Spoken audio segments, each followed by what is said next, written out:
जब हिरण्यकशिपु तपस्या करने चला गया था तभी देवताओं ने दैत्यों की राजधानी पर आक्रमण किया। कोई नायक न होने से दैत्य हारकर दिशाओं में भाग गए। देवताओं ने दैत्यों की राजधानी को लूट लिया। देवराज इंद्र ने हिरण्यकशिपु की पत्नी कयाधु को बंदी कर लिया और स्वर्ग को ले चले। रास्ते में देवर्षि नारद मिल गए। उन्होंने इंद्र को रोका कि तुम दैत्यराज की पतिव्रता पत्नी को मत ले जाओ। इंद्र ने बताया कि कयाधु गर्भवती है, उसकी जब संतान हो जाएगी तब उसके पुत्र का वध करके उसे छोड़ दिया जाए।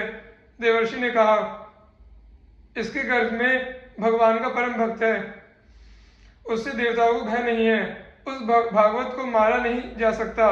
इंद्र ने देवर्षि की बात मान ली। वे कयाधु के गर्भ में भगवान का भक्त है यह सुनकर उसकी परिक्रमा करके अपने लोक को चले गए। जब कयाधु देवराज के बंधन से छोड़ दी गई तो वह देवर्षि के आश्रम में आकर रहने लगी। उसके पति जब तक तपस्या से न लौटे उसके लिए दूसरा निरापद आश्रय नहीं था।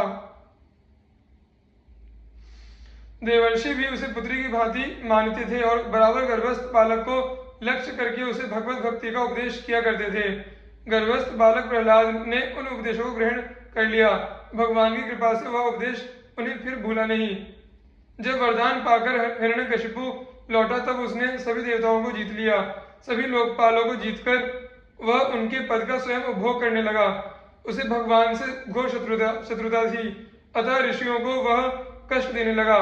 यज्ञ उसने बंद करा दिए। धर्म का वह घोर विरोधी हो गया। उसके गुरु शुक्राचार्य उस समय तप करने चले गए थे।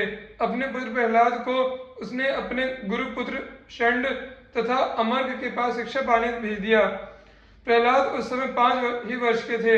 एक बार प्रहलाद घर आए। माता ने उन्हें वस्त्राभरणों से सजाया।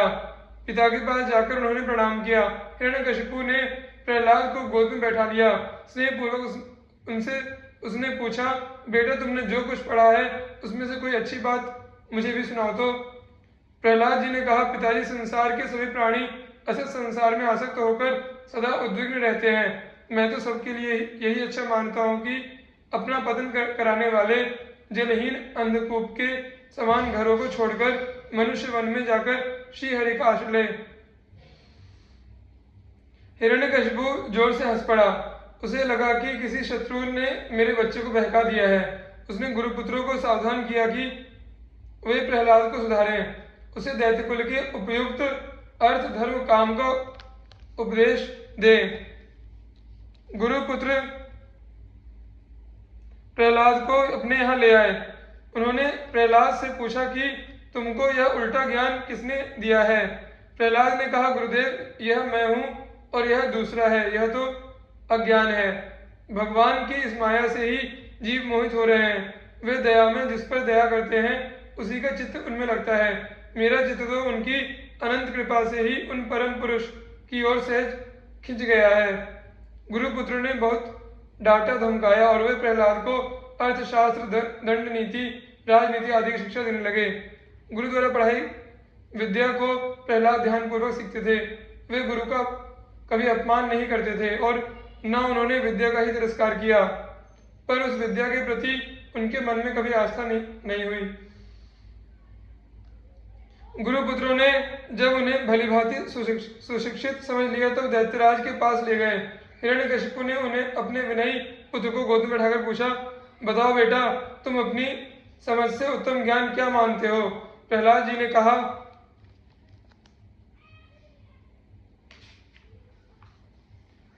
भगवान के गुण एवं चरित्रों का श्रवण, उनकी लीलाओं तथा नामों का कीर्तन, उन मंगलमय का स्मरण, उनके श्री चरणों की सेवा, उन परम प्रभु की पूजा, उनकी वंदना, उनके प्रति दास्य भाव, उनसे सख्य, उन्हें आत्मनिवेदन, यह नवदा भक्ति है।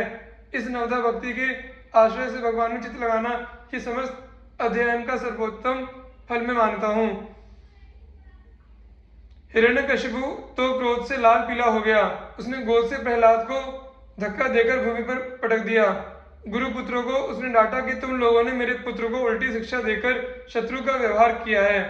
गुरुपुत्रों ने बताया कि इसमें हमारा कोई दोष नहीं है। प्रहलाद जी पिता द्वारा तिरस्कृत होकर भी शांत खड़े थे। उन्हें कोई क्षोभ नहीं था। उन्होंने कहा, पिताजी, आप रुष्ट ना हो। गुरुपुत्रों का कोई दोष नहीं है। जो लोग विषयासक्त हैं, घर के परिवार के मोह में जिनकी बुद्धि बंधी है, वे तो उगले हुए को खाने के समान नरक में ले जाने वाले विषयों को जो बार बार भोगे गए हैं, सेवन करने में लगे हैं।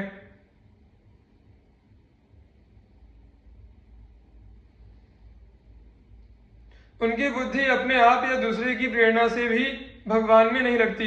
जैसे एक अंधा दूसरे अंधे को मार्ग नहीं बता सकता, वैसे ही जो सांसारिक सुखों को ही परम पुरुषार्थ माने हुए हैं, वे भगवान के स्वरूप को नहीं जानते।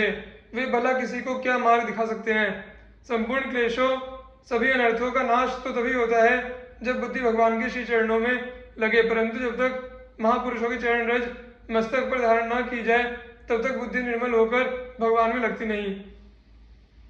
नन्हा सा बालक त्रिभुवन विजयी दैत्यराज के सामने निर्भय होकर इस प्रकार उनके शत्रु का पक्ष ले यह असह्य हो गया। दैत्यराज को चिल्लाकर हिरण्यकशिपु ने अपने क्रूर सभासद दैत्यों को आज्ञा दी, जाओ तुरंत इस दुष्ट को मार डालो। असुर भाले, त्रिशूल, तलवार आदि लेकर एक साथ मारो, काट डालो। चिल्लाते हुए 5 वर्ष के बालक पर टूट पड़े, पर प्रहलाद निर्भय खड़े रहे। उन्हें सर्वत्र अपने दया में प्रभु ही दिखाई पड़ते थे। डरने का कोई कारण नहीं जान पड़ा उन्हें। असुरों ने पूरे बल से अपने अस्त्र शस्त्र बार बार चलाए, किंतु प्रहलाद को कोई क्लेश नहीं हुआ। उनको तनिक भी चोट नहीं लगी। उनके शरीर से छूते ही वे हथियार टुकड़े टुकड़े हो जाते थे। अब हिरण्यकशिपु को आश्चर्य हुआ। अब उसने प्रहलाद को मारने का निश्चय कर लिया।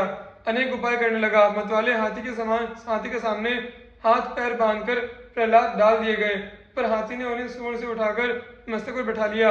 कोठरी में उन्हें बंद कर दिया गया और वहां भयंकर सर्प छोड़े गए, पर वे सर्प प्रहलाद के पास पहुंचकर केचुओं के समान सीधे हो गए। जंगली सिंह जब वहां छोड़ा गया तब वह पालतू कुत्ते के समान पूंछ हिलाकर प्रहलाद के पास जा बैठा। प्रहलाद को भोजन में उग्र विष दिया गया, किंतु उससे उनके ऊपर कोई प्रभाव न हुआ। विष जैसे उनके उदर में जाकर अमृत हो गया हो। अनेक दिनों तक भोजन तो क्या, जल की एक बूंद तक प्रहलाद को नहीं दी गई, पर वे शिथिल होने के बदले ज्यों के त्यों बने रहे। उनका तेज बढ़ता ही जाता था। उन्हें ऊंचे पर्वत पर से गिराया गया और पत्थर बांधकर समुद्र में फेंका गया। दोनों बार वे सकुशल भगवान नाम का कीर्तन करते नगर में लौट आए। बड़ा भारी लकड़ियों का पर्वत एकत्र किया गया। हिरण्यकशिपु की बहन होलिका ने तप करके एक वस्त्र पाया था। वह वस्त्र अग्नि में जलता नहीं था।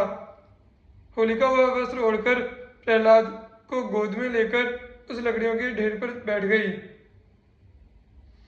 उस ढेर में अग्नि लगा दी गई। होलिका तो भस्म हो गई। पता नहीं कैसे उसका वस्त्र उड़ गया उसकी देह से, किंतु प्रहलाद तो अग्नि में बैठे हुए पिता को समझा रहे थे, पिताजी आप भगवान से द्वेष करना छोड़ दें। राम नाम का यह प्रभाव तो देखें कि यह अग्नि मुझे अत्यंत शीतल लग रही है। आप भी राम नाम लें और संसार के समस्त तापों से इसी प्रकार निर्भय हो जाएं।